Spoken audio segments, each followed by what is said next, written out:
Lá vem a professora com técnicas artísticas, colocando a mão na massa. A palavra tecné vem do grego e é relativa a procedimentos práticos ou manuais em diferentes áreas. Na arte, a técnica está ligada aos materiais utilizados e à forma de realização do trabalho artístico.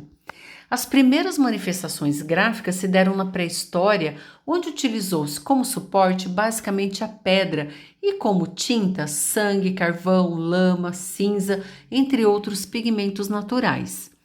A pintura à têmpera de secagem rápida exige a sobreposição de pinceladas nas camadas de tinta já secas.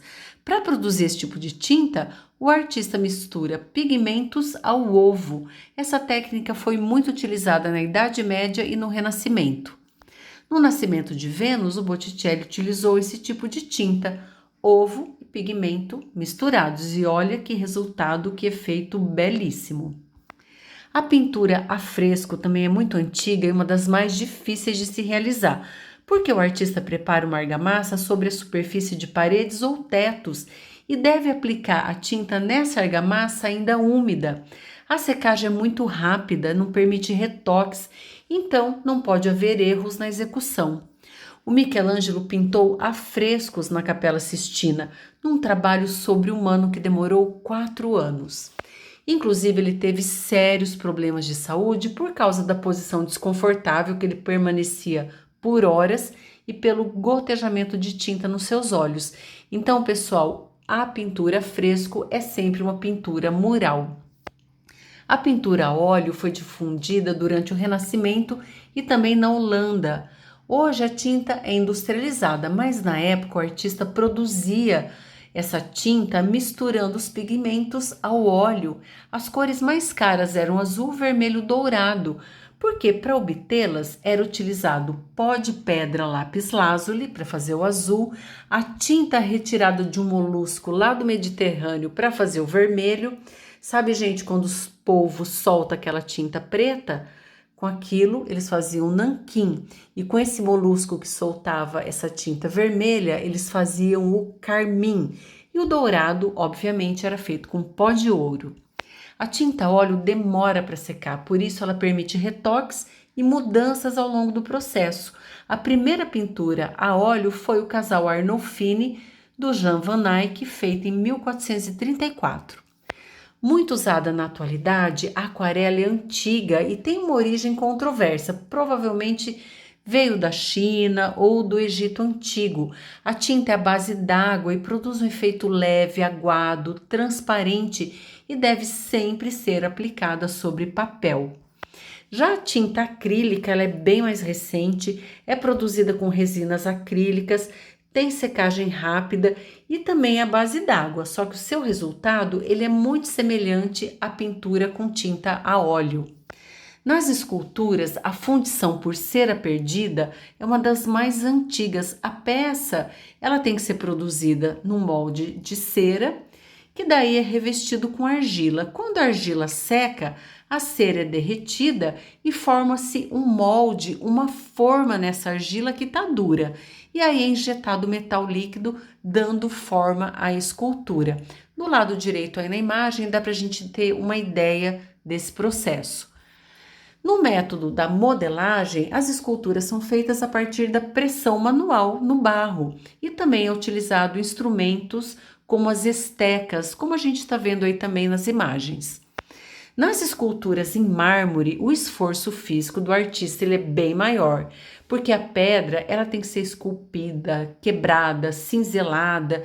Eles usam ferramentas como martelo, cinzel e depois também tem que passar por um processo de polimento e de acabamento. O Michelangelo, que foi um grande escultor, dizia que as figuras que ele criava já estavam no bloco de mármore, que ele só retirava os excessos e aparava as arestas. Bem modesto, né?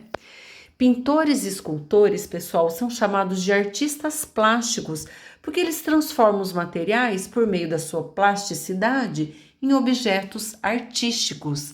Já os gravadores são chamados de artistas gráficos. No caso da xilogravura, o gravador utiliza uma placa de madeira como matriz. Então ele vai fazendo sulcos, cortes nessa placa e vai criando um desenho que fica em alto relevo.